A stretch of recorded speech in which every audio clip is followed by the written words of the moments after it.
Looking for a new podcast? How about one that celebrates milestones? Join host Mark J. Parker as he celebrates a milestone anniversary of your favorite films. One's Bitten, yeah, he's got that. Charlie's Angels, Tu Wong Fu, Clueless. The list goes on and on, folks. So join Mark J. Parker on Release Date Rewind podcast. Available on YouTube, Spotify, and everywhere else you find podcasts. Available right here on You Run Podcast Network.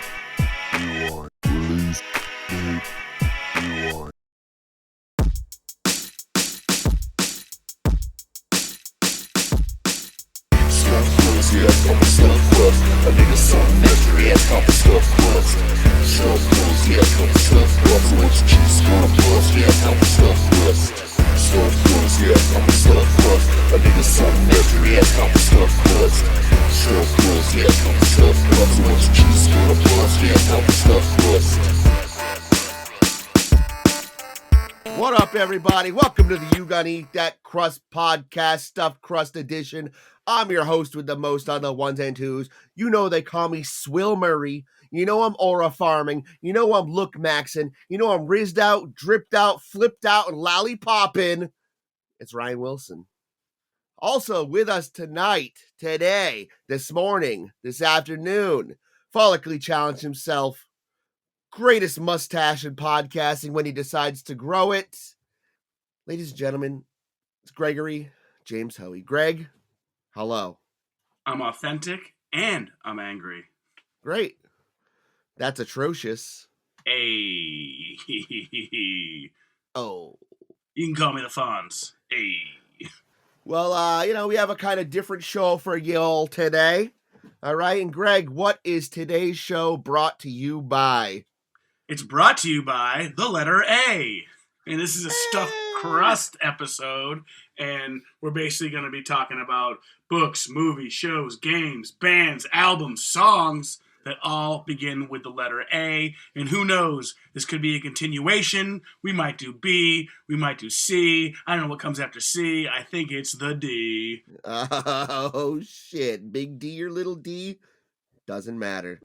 Sweet D. All right. Well, Greg, since this was your idea and you love the alphabet so much, why don't you kick it off? I do. I love Sesame Street as a child growing up. I learned all my ABCs through, I was going to say the count, but he's the one who taught me how to count. So the first topic is book. And you know I had to go with my boy, Scott Sigler. And he wrote the book Aliens Phalanx.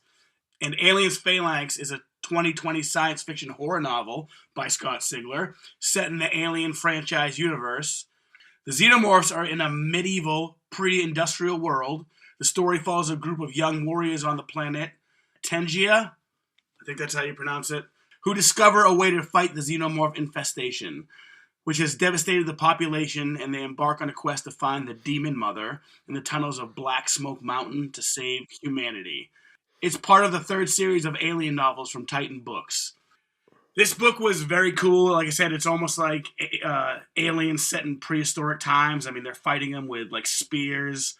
One of the cool things about this book is you're familiar with the Alien franchise, so you know what's going on. You know how they're made. You know what they do to you. And these people have no clue. So you're kind of watching them learn what, like, aliens are. And they go on these, like, little hunting missions from, like, there's many towns spread across, like, the land. So they'll go on, like, hunting missions. And, of course, the hunting missions are extremely dangerous to gather supplies. And it's just it's a slow start, but it's a very, very cool book. I saw a lot of reviews say it's probably the coolest alien story ever told on book. And I have to agree with that. Okay.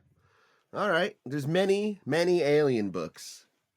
There is. And this is one of the highest rated ones. really? Yep. And if you are listening to this and you need a copy of it, I have the book. So if anybody needs to read it, if Ryan needs to read it, I actually have the physical book.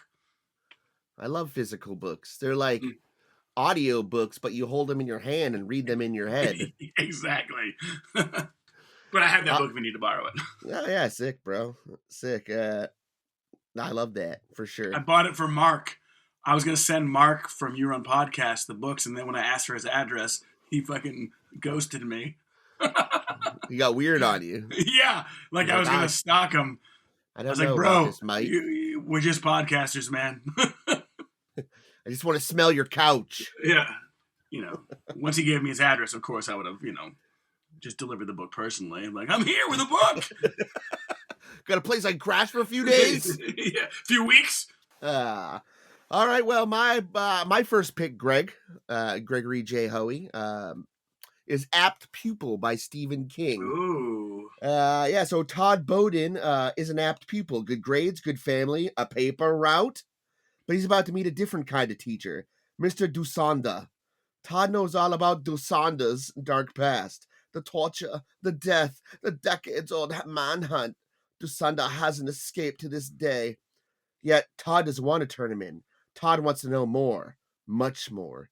He wants to learn the real meaning of power in the seductive lure of evil.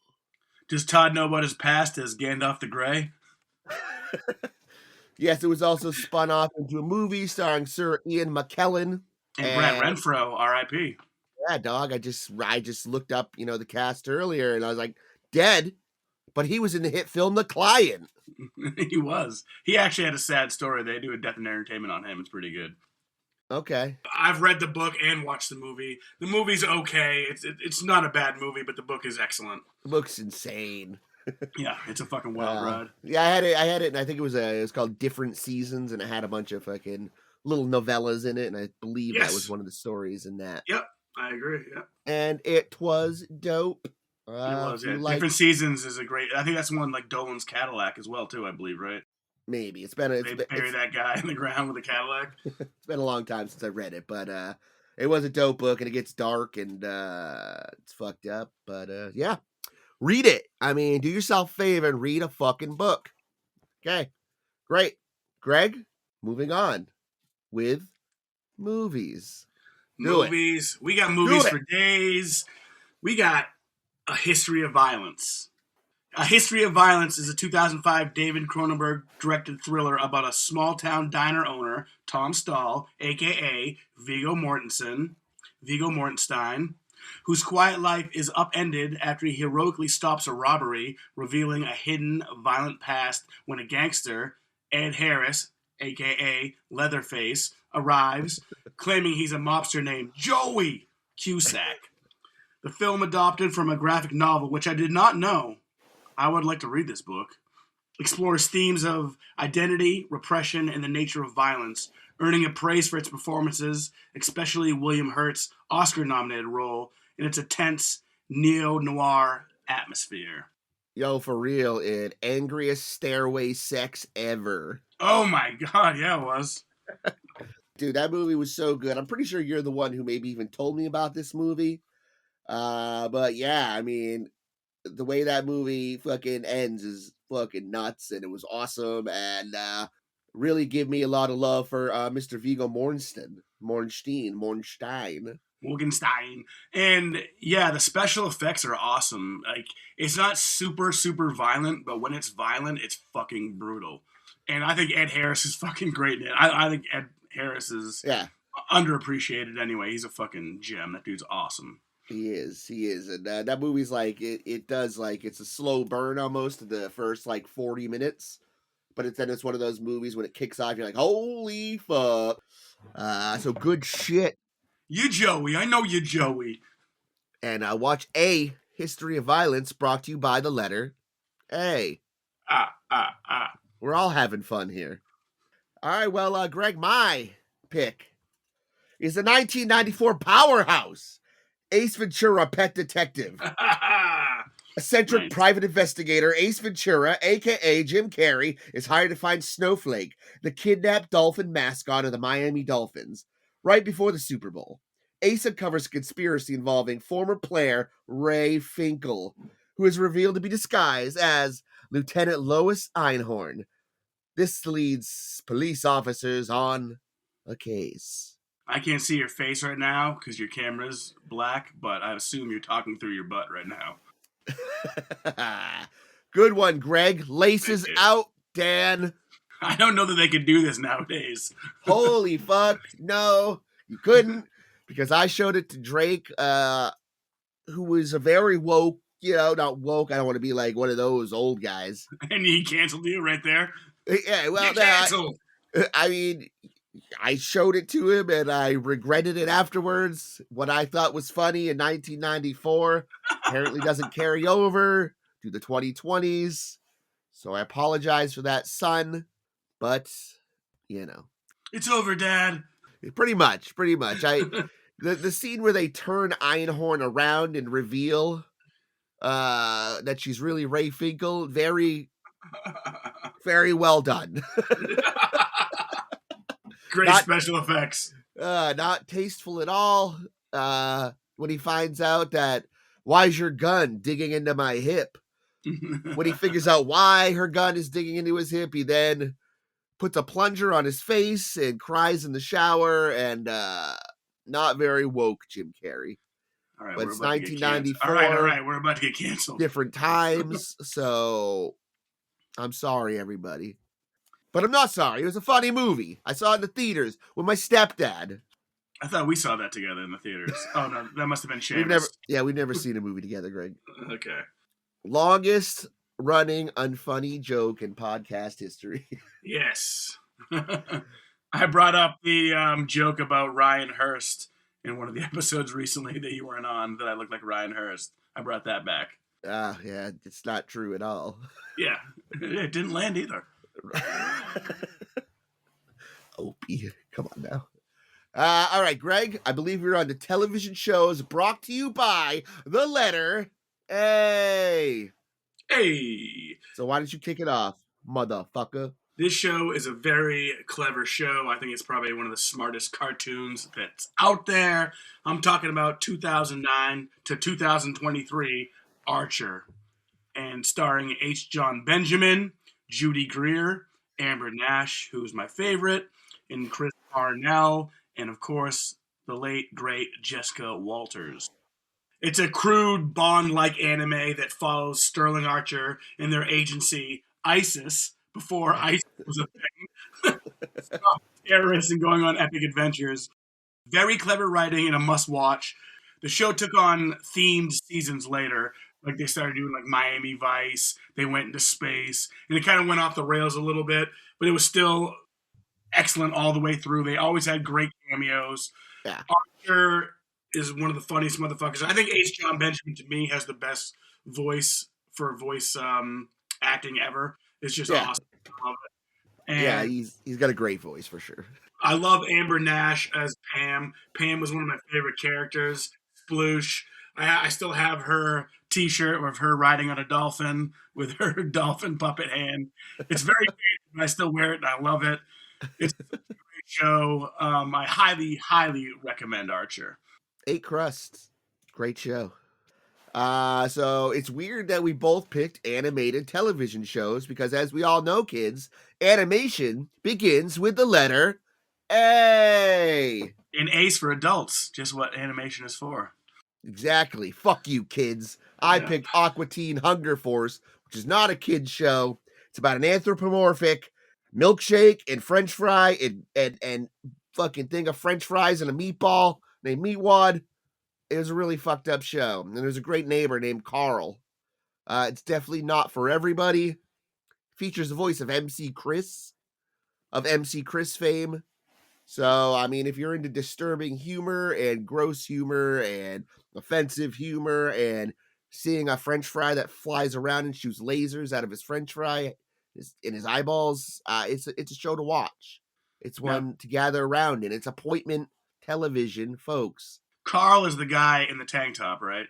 Carl is the guy in a tank top, indeed. With the hairy shoulders. Yeah, I have not seen Aqua Teen Hunger Force. I kind of missed a lot of that Adult Swim cartoons, even though I know they were great and I've heard excellent things about them. I heard they were hilarious, and I'm sure I would love it, but for some reason it just skipped me. Wow, too cool, huh, Greg? No, I wasn't too cool. I used to be cool in high school. I heard once from a podcast that I was really cool in high school, but that's about it. Oh, shit. Well, I mean, I used to every Sunday, me and the wife would sit down, 10 o'clock when we were young bucks. Space Ghost Coast to Coast. Aqua Teen Hunger Force. Sea Lab 2021. It was a great show. It was fun. Fun times had by all. Adult Swim. Still banging. What's that other show with H. John Benjamin as well? Bro, I don't know. He's had Adventure so many Time, right? Is it Adventure Time? That was never an Adult Swim show. Okay, that's a child show, I think. Sure is, Greg. Well, there's no way to ever figure it out, so moving on. If only we had the internet. Fuck. Greg, why don't you let us know what you picked for game? So I went with 2024 3D platformer for the PS5, released on September 6th, 2024. It won Game of the Year in 2024. I'm talking about Astrobot. And people sleep on this game. I remember Seamus was hating on this game so much, and he said it was a baby game, just like his brother always says.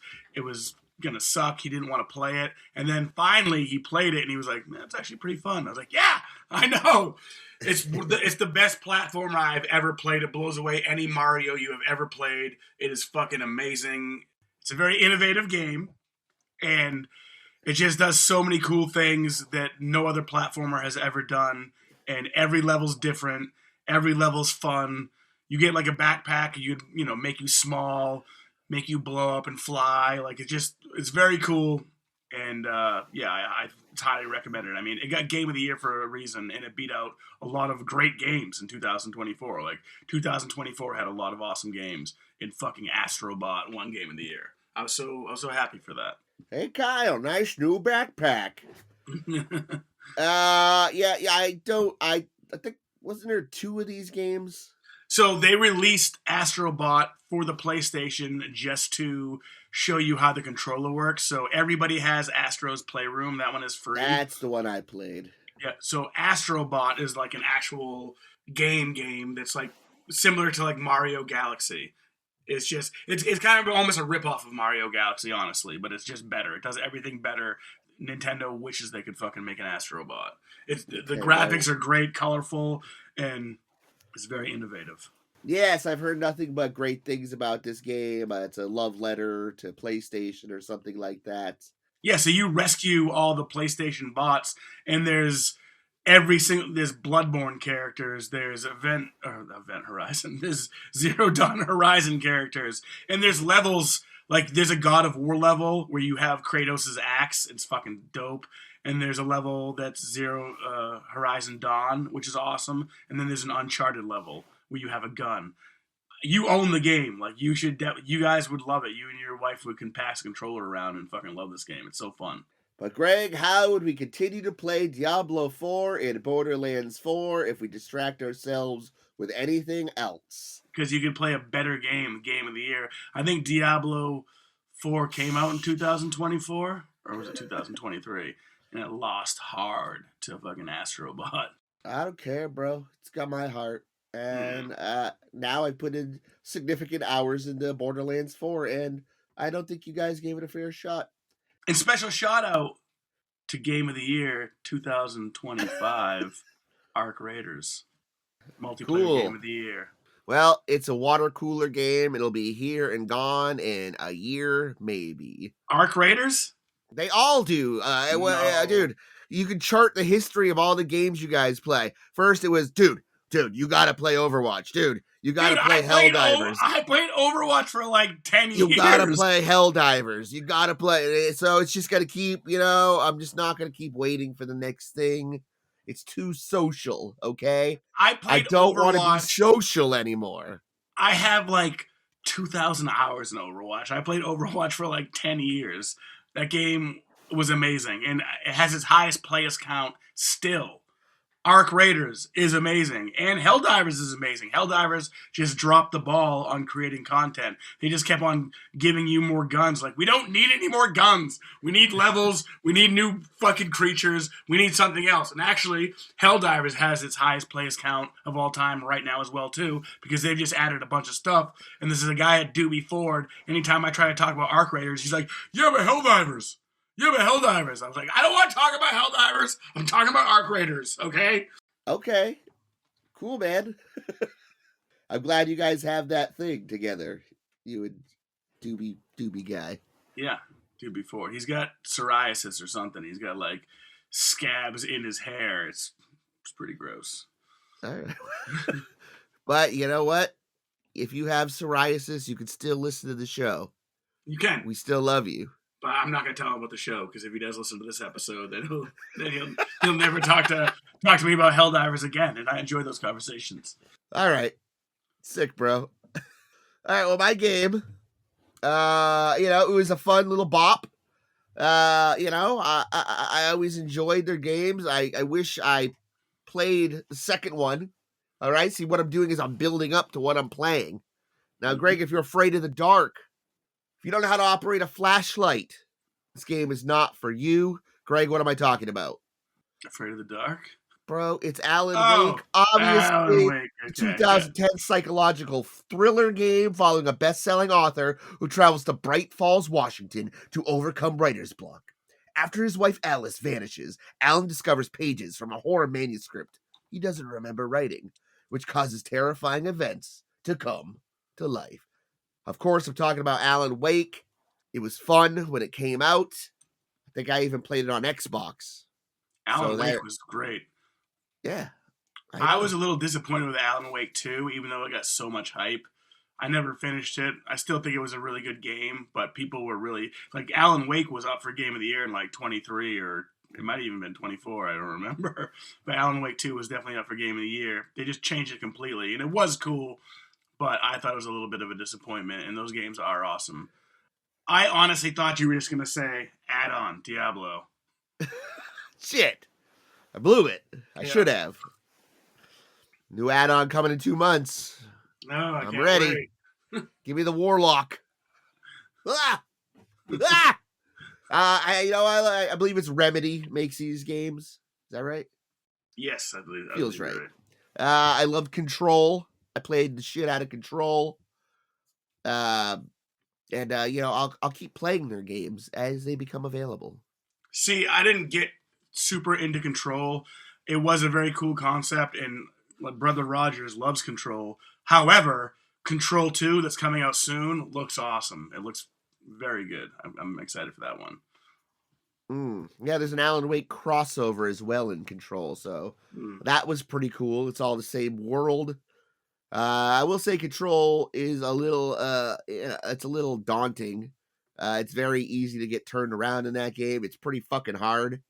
But nonetheless, phrasing. Remedy, Alan Wake, flashlights, monsters, axes, trees, typewriters. I'll try to control myself till the next one comes out. Hey, well, speaking of the next one, Greg, what is your next letter A topic? Letter A topic. Letter A topic. It's bands or band. And I went with A Perfect Circle. They're an American rock supergroup formed in Los Angeles, California in 1999 by guitarist Billy Howardell and Tool vocalist Maynard James Keenan. And they've had 4 studio albums. To this day, I say, the best show I have ever seen that isn't Ween was 9 Inch Nails and A Perfect Circle opening. It was an absolute banger of a show. I still remember driving to the show with my buddy, and I didn't know who Perfect Circle was because I remember I heard that song. I thought it was Tool. I'm like, oh, nice, new Tool song. The song Judith. This is back before the internet was. Yeah, very cool song, very cool topic actually. If it's about his mother and Jesus Christ. It's interesting. I love A Perfect Circle. I love Tool. To me, I like Perfect Circle's direction because they're kind of staying in the 4 to 6 minute song range, while Tool right now is pretty much Pink Floyd and like doing like 20-minute jams, which is fine. Again, I'm not going to knock Tool's direction. That's their thing. I'll get into one of my albums later, which is one of my favorites, but I don't know how you feel about A Perfect Circle compared to Tool or just in general. Well, I think Tool has two of my probably favorite albums of all time. Yep. Uh, and while I love A Perfect Circle and respect and appreciate their music, none of their albums touch those two Tool albums that I love so much. No, Did I I agree get? with that. I didn't care a ton for the last maybe 3 Tool records, but the first couple hold a special place in my heart. Same. I feel the same way, and I still really like all those Tool records. They just didn't hit like the first, 3 or 4 did. And the last Perfect Circle album is actually a sleeper. Eat the Elephant. That's a really good fucking album, and I think I don't think I've heard that. I'm gonna check that out yeah, for sure. that album is fucking awesome. It's sleepy fucking good. I really enjoy that album a lot. I think that album, their first album, and their second album, I think it's 13th Stone or 13th Yeah, Step. That one is also excellent. yeah. The emotive one is okay. It's a lot of covers, and some of them aren't that great. But yeah, I think 3 out of the 4 Perfect Circle albums are perfect. I think Maynard James Keenan is one of the best vocalists of our time. Honestly, I don't, I can't, I don't understand the way he sings. I could never replicate it. But I will say that the live Tool show I saw was phenomenal. He can sing just as well live as he can in the studio. So, Wait a minute. So but you're telling me you can't sing like Maynard James Keenan? no, Fucking loser. I can't even conceive of the way he sings. It's insane. I don't know. His range is insane. The way he sings is cool. His lyrics are fucking fantastic. Yep. 2 of my favorite male singers, Maynard James Keenan and Shannon Hoon. Both the voices of angels, in my opinion. Sure, sure. You know, uh, 9 Inch Nails. Just want to say how upset I am about your new album. Really? I've been waiting years for a 9 Inch Nails album. We really only got maybe 2 songs and a bunch of blips and bloops. I wasn't looking for blips and bloops. I love Blips and Bloops. They just added Josh Freese as their drummer. Okay, all right. Perfect Circle Oh drummer shit. who's coming full circle. Oh That's a god perfect damn. circle. Holy. So he left the Foo Fighters, kind of creative differences, Fighters. and the Foo Fighters and the 9 Inch Nails drummer went to go drum for Foo Fighters, and Josh Freese went to go drum for the 9 Inch Nails now. So it's like it's a perfect switch. It all comes full circle again. Yeah, finally. Give me something to believe in. Life is like a circle. Sure. All right. Well, I went with Aesop Rock, obviously. I knew you were gonna go with Aesop Rock, and that's I'm not Real mad at name that. Ian Matthias Batvitz, better known as his stage name Aesop Rock, is an acclaimed American underground hip hop artist, rapper, and producer known for his dense, abstract, and highly verbose lyricism. Emerging from the New York scene in the late 1990s, he released numerous critically lauded albums, including Labor Days and The Impossible Kid. An analysis of his first 35,000 lyrics revealed he uses 7,800 unique words, making Wow. him the rapper with the most expansive vocabulary in history. And he's slept So, on pretty much as well too. He doesn't get the notoriation that he deserves. notoriety. He, And he doesn't get the notoriety that he deserves. I think he, in most I'm not ASAP Rock. most like real hip hop heads kind of keep Aesop Rock at the top of their list. I mean, he's kind of undeniable, but he is very like, I'm not going to sit down and try to decipher his songs. I'm going to appreciate what he does and know that I can't do that. And not a lot of other rappers can do that. People try, but they just come off kind of weak sauce and sound like they're talking over the song. Like, it's not about fitting as many words into a fucking, a bar as you can. It's about how you use them, and he does it better than most. So I know he's a better rapper than Sage, but you think he's a better lyricist than Sage as well? I mean, I guess what you just said. I mean, just because you're saying bigger, clever words I mean, no, his songs do have meaning. Of You just course. have to sit down and deconstruct it, which takes a lot of work. They're two totally different writers. Sage is more relatable. He's almost like a blue collar rapper, and Aesop Rock is the thinking man's rapper. Yeah, I think Sage probably has a little emo twist to him as well. Sure, but I think Sage has really deep, very mature lyrics as well too. He does, of course. He's a legend. Yeah, we've had him on the show. Hi, Sage. We did. Hey, yeah, he was at your son's birthday party. See you at pickleball this weekend. Yeah, until your son's like, hey, he loves Ace Ventura, and then Sage ghosted you forever. Fuck, then I'm canceled. Yeah. All right, Greg. Well, what is the next thing brought to you by the letter A? Well, we're talking albums, and I went with Enema by Tool. And it's the second studio album by American rock band Tool, released in late 1996, featuring hit singles Stinkfist, a.k.a. track number 1, and Enema. It is a landmark alternative progressive metal album known for its dark, complex sound and the debut of bassist Justin Chancellor, who is fucking awesome. That guy is an amazing bass player, and he added so much to Tool, I think. Yeah, for sure. I mean, one of their favorite albums of mine is Undertow, and he's not featured in that album. I think Paul Diamore, is the bass player for that album. But Justin Chancellor has so many epic bass lines. More so on, actually, there's a lot of them on Enema as well too. But the following albums, the main focus on the song is the bass. It's just the hook almost, which is fucking sick. I'm trying to think of maybe it's Lateralis. The fucking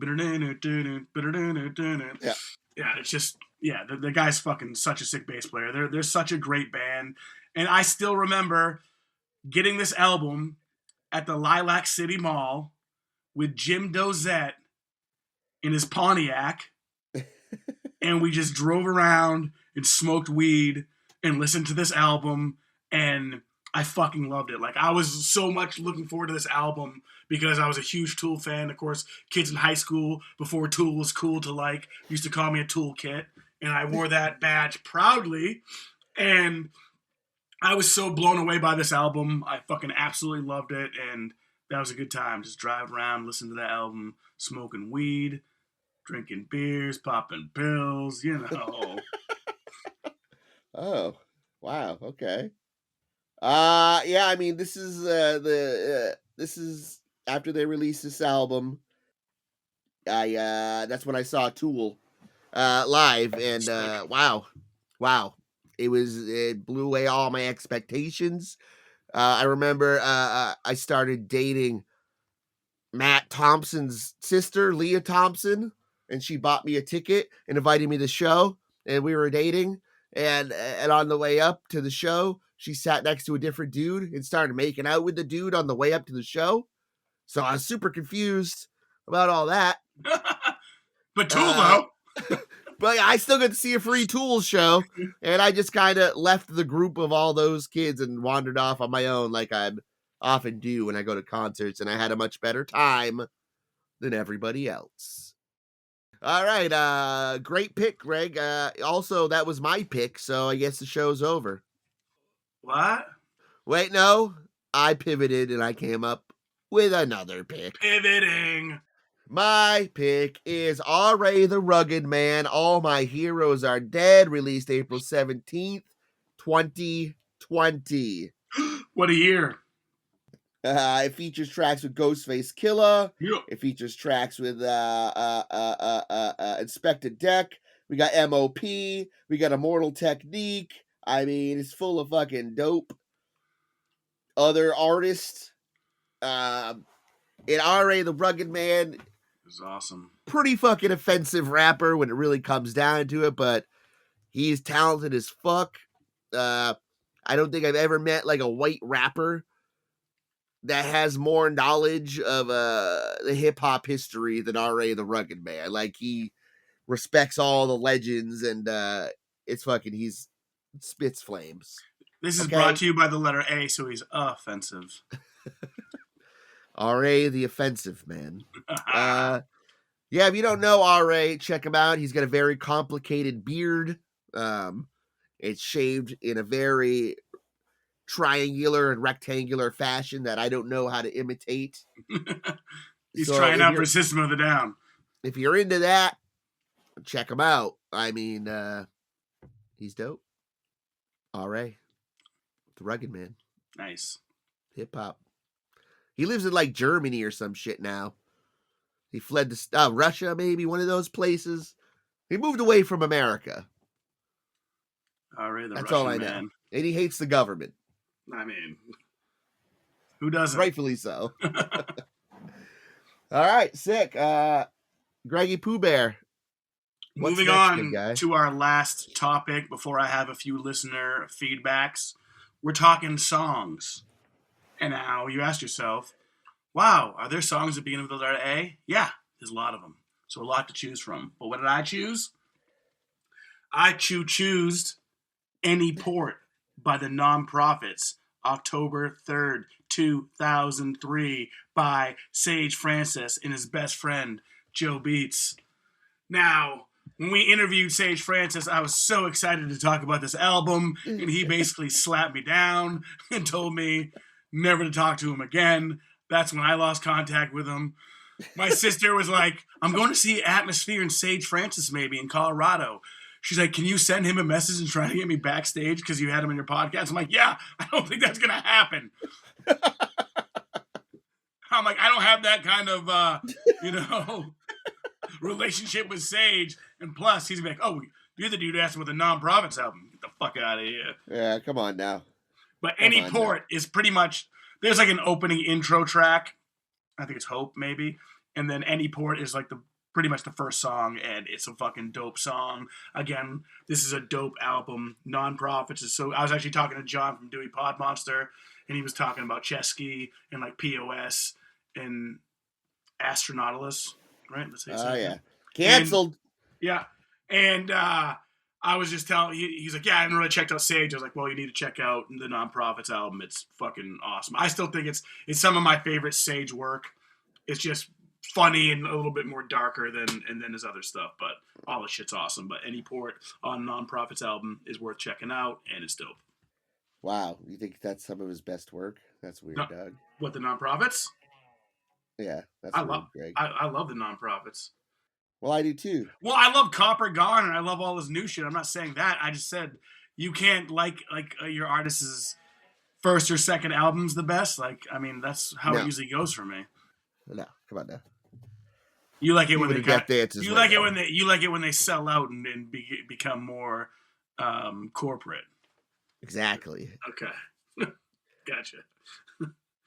Okay, well, my pick was from the hit album Audition by POS is Audition Mantra.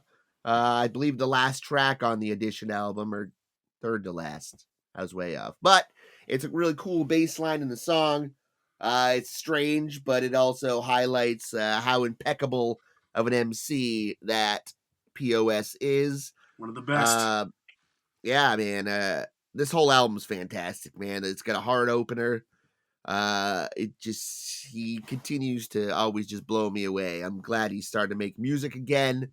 You're one of my hip hop heroes, POS. I know you're listening. So give me a call. We'll do something, You gotta get POS on the podcast. That would be fun. I already tried. He did not return my email. Oh, POS. Did you tell him we're not gonna talk about anything? We're not gonna bring anything up? I won't bring up you being canceled. So, first question. What is it like being canceled? How was that?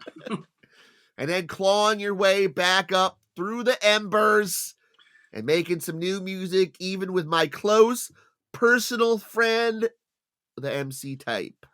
His beats are so fucking fire, and they're so fucking cool. Like, that's one of the reasons I recommended him to John, too, I think a while back, because his beats are, like, just so industrial and punk-driven, and I fucking love it. I think he's one of the best. He's probably one of my favorites, and his first few albums are fucking epic. I love them. Yeah, I mean, he's definitely... Some of my favorite work, POS. Absolutely. Yeah, he definitely has some crazy fucking beats, and the shit that he chooses to rhyme over is pretty fucking dope. So, big ups to POS. Looking forward to new music. Thanks. Yes. Well, that is our list, and it's a pretty goddamn good one. I recommend all things we said. So I feel like we all learned something today. yes. Okay, now it's on to some listener feedback. I'm going to start on Facebook and then move on to Instagram. So from Facebook, Chip Grassy, artist, ASAP Rock, album, Abbey Road, The Beatles, Pip, song, All Along the Watchtower, Jimi Hendrix, book, Animal Farm, George Orwell, movie, Apocalypse Now, show, Arrested Development, video game, Assassin's Creed. One? We got Ryan Pinkham, Great name. Oxa Moxa, I don't even know how to say that, album, Oxamoxa. AOXOMOXOA, that's the album. Apocalypse Now is the movie. Axilla Part 2, song, I believe that's Fish. A-Team I pity the for the fool. show. Action Bronson for the artist. A Boy and His Blob, that's a throwback for the video game. A Confederacy of Dunces, and that's the book. Heather Huzzy, artist. Anderson Paak, let's go. Album, American Beauty by the Grateful Dead. Song, Andre the Giant, Prof, let's fucking go. Book, Alice in Wonderland. Movie, Almost Famous. Show, American Horror Story. And video game, Alien. We got Amber O'Leary checking in with Amber 311. I see what you did there, Amber, and I love it. Sure. We got Eli. He's got Anthrax for an artist. Yes. All Eyes on Me for the album. Alive for the song. A Million Little Pieces, the book. American Psycho for his movie. Alf, the show. And All-Star Baseball video game. I remember All-Star Baseball. That game was really fun. Sure. We got fellow You Run podcast member Eric Bittner from the What the Fuck Are You Doing podcast. For band, he's got Aerosmith. For the movie, he's got Avengers Endgame. Song, he's got Asshole. Album, he's got Animals. Book, The Anne Frank Diary. And show, A-Team. And finally on Facebook, our boy Brian McKenney. His show is absolutely fabulous. His movie is Army of Darkness. Album, Automatic for the People. And game, Arc Raiders, Let's Fucking Go. Book, Annihilation. And song, Alien by Bush. And we're going to move on to Instagram listeners. The fellow You Run podcast member, John from Dewey Pod Monster. Artist, he's got Astronautilus. Okay. Canceled. All right. Canceled. He's got, Yes.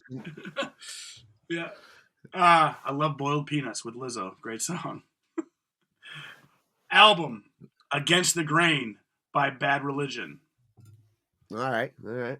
Song, All Fall Down by Against All Authority. Ooh. Book, Animal Farm by George Orwell. George Orwell. George Orwell. Orwellian in Is that- nature. Oh. Movie, Action Jackson. Ah, great movie. Shit. Show, Aqua Teen Hunger Force. What the fuck? Whoa! John, we should sew each other to each other and walk around as one person. So he wanted me to read this one in an Andrew Dice Clay voice. Video game. Hey, I got nothing. That sounded more like, I get no respect. All right, well, cool. I tried. Thanks, John. Yeah, Good attempt, Greg. thanks. You know, hey, that's an A. Hey. Suck my dick, eh? Hey, hickory dickory duck, I got nothing. Kate from Down Under. Oi, pip pip, cheerio. Yes. Artists, Ash. Northern Irish Band. Album, Abbey Road by the Beatles. Song, Afterglow, In Excess, not sung by Michael, but one of my favorite In Excess songs still. Movie, Atonement, also a great book. Could also go with A Night on the Town, which is an Australian title for adventures in babysitting, because then I'm twinning with Justin. That's a little spoiler alert for maybe what Justin picked. Show, absolutely fabulous. In parentheses, figured Greg might pick Arrested Development. Ryan and I both avoided Arrested Development because we thought we were both going to pick it. Book, Anne of Green Gables. And video game, Alien Isolation. Also, Assassin's Creed, because it has the word ass in it twice. He. Oh, shit. Never even thought of it like that. It does. Double ass to ass. Creed. Another fellow You Run podcast member, our boy Justin from Pop Culture Reflections.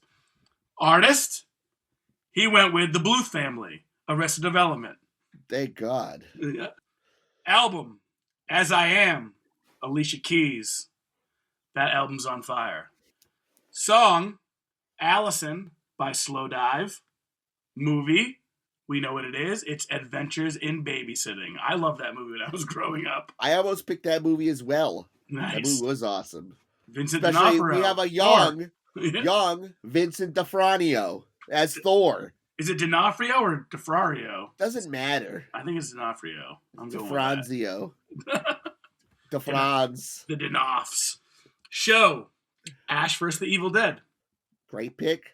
Yep. Lucy Lawless. Nice. I told you. I'm not Xena. I'm Lucy Lawless when she's flying in The Simpsons. Yes. Good stuff. Nate goes to Pizza Bones. Artist. He's got AFI, which I actually really like AFI a lot. AFU. Sorry about that. Album, Arson, Story of the Year. I like Story of the Year a lot. Song, A Box of Sharp Objects by The Used. And I love The Used. The Used is my favorite pop punk like metal band. I fucking love them. Cool. Very cool. Movie, Anchorman. Great pick. And with the best pick of the episode, Nate's got a show, and it is the Ali G Show. Ah. I can't believe I forgot about that. I loved Ali G. That's one of my favorites. That dude, Sacha Baron Cohen, does no wrong for me. He is fucking funny as hell. I don't know how he holds it together when he fucks with everybody. Dude, the veterinarian and veteran bit. Oh my God. Look at that. What is that? That's a chicken. That's like my favorite fucking part. And then when he tells him his name is George Washington, he's like, what? Why were there so many sick animals in Vietnam? Guy was getting so fucking pissed. Yeah. He was pretty patient trying to explain the difference between a veteran and a veterinarian. I'm so confused. He's like, because I'm also a veteran, but I'm a veterinarian. Yeah, he's like, so you're a veteran, but you're also a veterinarian. He's like, oh, I'm so confused, man. That's like one of my favorite skits. I love that shit. Another thing brought to you by the letter Greg. You showed me Ali G. Nice. Oh, when we get to the letter G, in a year and 6 months, we'll get there. This is a Stuffed Crust episode, and I feel like this could be a continuation whenever we need to pull one out the old safe pocket, a.k.a. the butthole.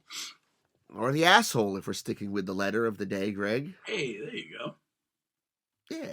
Yeah, no, I mean, there's like almost an unlimited amount of possibilities. Yes. Or is there maybe only the amount of possibilities contained within the alphabet? Check this out. Next week when we do numbers, give me something that begins with the number 1. No. You can eat that Crust podcast. Number 1, baby. Bro, I've been I gotta get this off my chest because I've been wanting to tell you this story for a few weeks now, and I haven't got a chance. I keep getting compared to fat celebrities. It's It's causing me a bit of a complex. My work friend said that John Goodman should play me in the movie about my life. Nice. I disagreed. And then the other day, I'm in a store with the wife, and this little old lady walks up to me and is like, "Oh my goodness, sir!" And she like grabs my arm, and she's like, "You look exactly like Jelly Roll." Then she goes to my wife, she's like, "Doesn't he look exactly like Jelly Roll?" And my wife's just like, "I guess no face tattoos though." And then she And I said was some like, horrible racist remarks after that. "No," she's like, "It's amazing, really. You look just like him." And I'm like, thanks, I guess." And then, we would leave the store. I was like, "You were so rude to that old lady." I was like, "What do you mean? Nobody wants to get compared to Jelly Roll. Like, his name is fucking Jelly Roll." It's like, there's no way to be nice about that. Yeah, fuck Jelly Roll. Oh, God. I'm more of a Swiss roll kind of guy.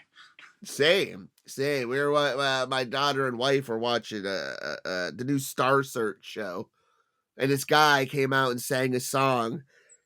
And it was a Jelly Roll song, actually. And the guy singing started crying, and Jelly Roll started crying. He's like, "And I give my life to Amen, Jesus Christ, God bless the heavens above. Country, down, Jesus, Amen, God love God, country, Amen, Jesus."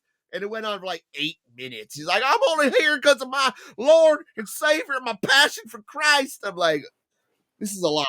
This is a lot, Netflix. Well, Jelly Roll wasn't actually crying. That was just his tattoos. Hey. Come on now. You suck, Jelly Roll. You do suck, And you Jelly too, Roll. old lady. Fuck you. I look stunning. Sorry to be divisive. Or am I? I'm handsome. Anyways, we want to thank you all for listening. You're all beautiful, beautiful people. Yeah, you can find us on Spotify, Apple Pod, and YouTube. If you want to join our Patreon, just as low as $1, you can help out the show. And other ways to help out the show is share the episode, tell a friend, and we appreciate you. We just got a new co-host, Jelly Roll, actually, so very cool. So. Amen, Jesus Christ, and God bless. And I'll tell you what, I'm still on this goddamn. I only got clean because of my belief and passion for Jesus Christ, the Lord mighty Savior up above. Amen. That begins with A. I just blew out my voice doing that, so I won't be talking for the remainder of the day. Hey. All right, well, I guess I got nothing else to say, but